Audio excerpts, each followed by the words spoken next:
চালের গুঁড়োর কাইটা দেখতেই পাচ্ছেন ঠান্ডা হয়ে গেছে। এখন আমি এটা হাতের সাহায্যে একটু মেখে নেব। এভাবে ভালো করে মেখে যে পরোটা কিংবা রুটির যে ডো করে আমি ওইভাবে করে নিয়ে একটু গোল গোল করে নিয়ে নেব।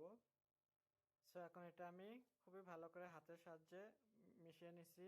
এখন আমি এখানে গোল গোল করে একটা ডো বানিয়ে নিচ্ছি। তারপরে বাকিটা আপনাদেরকে দেখাবো কিভাবে কি বানাবো। আজকে সবাই আমার সাথে থাকবেন, খুবই বেশি বেশি করে শেয়ার ও কমেন্ট করবেন। আমি আপনাদেরকে খুবই মজাদার আজকে পিঠে বানিয়ে খাওয়াবো। এরকম করে বানিয়ে নিচ্ছি, সবগুলো আমি এরকম করে বানিয়ে নেব। তো আমার এরকম বল বল হয়ে গেছে 14-15টার মতো। এখন আমি আপনাদেরকে আরেকটু করে দেখাবো। সো এটার জন্য আমি পুর বানাবো কি করে আমি সেই পুরটা দেখাচ্ছি। সো পুরের জন্য আমি এখানে ধনের পাতা নিচ্ছি কেটে, আর এখানে একটু ভাজা শুকনো মরিচের গুঁড়ো দিচ্ছি অ্যাড করে। খুবই সামান্য আমি লবণ অ্যাড করতেছি। তো এখানে আমি একটু রসুন কুচি অ্যাড করে দিচ্ছি। এখন একটু আমি ভালো করে মিশিয়ে নিচ্ছি এটা। তো এখন আমি এখানে আগে থেকে করা গরুর মাংসর ছিল কিমা, এটা দিচ্ছি। আমি এটা কিন্তু কিমা করার দেখাইছি আপনাদেরকে আগে, কারণ এটা দিয়ে আমি মুটো কাবাব বানাইছিলাম। সেখান থেকে আমি হাফ তুলে রাখছি, সেই হাফটা দিয়ে আজকে অন্যভাবে আপনাদেরকে আমি পিঠা রান্না করে দেখাচ্ছি। তো এখন ধনের পাতার সাথে এটা আবার ভালো করে আমি মিশিয়ে নেব। সো এটাও আমার মিশানো হয়ে গেছে। এখন আমি আপনাদেরকে বানিয়ে দেখাবো কিভাবে পিঠাটা বানাবো। সো এটারও আমি এরকম গোল গোল করে ডোরো করে নিতে হচ্ছে মনে হচ্ছে।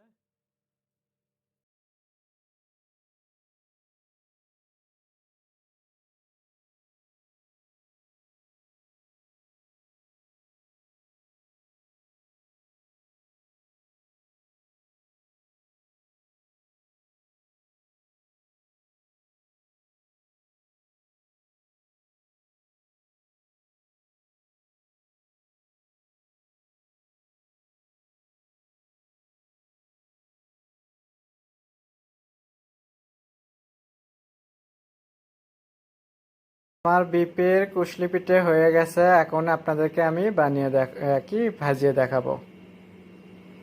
সো কুশলি পিঠে বানানোর পরে যে আমার বিপের যে ডোটা থেকে গেল, আমি এখন এটা দিয়ে আপনাদেরকে অন্য ধরনের পিঠে বানিয়ে দেখাবো। সো আমি এখন ময়দা গুলে নিছি। ময়দা গুলে নেওয়াতে আমি এখন এই গরুর মাংস এটাকেও আমি এর সাথে একটু এভাবে করে নেব। আমি এভাবে নেওয়ার পরে এখন আমি এটা ক্রিমের সাথে আবার এটা মিশিয়ে নেব আমি।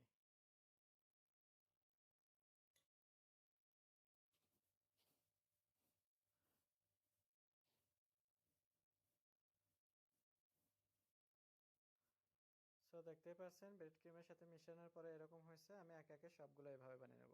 আমি দুইটা বানিয়ে নিছি, বাকিগুলো না এইভাবে আমি বানিয়ে নেব। সো দেখতেই পাচ্ছেন আমি বাকি সবগুলো আবার এরকম করে বানিয়ে নিচ্ছি। একসাথে আপনাদেরকে সবগুলো আমি ভেজে দেখাবো আজকে কি কি বানালাম।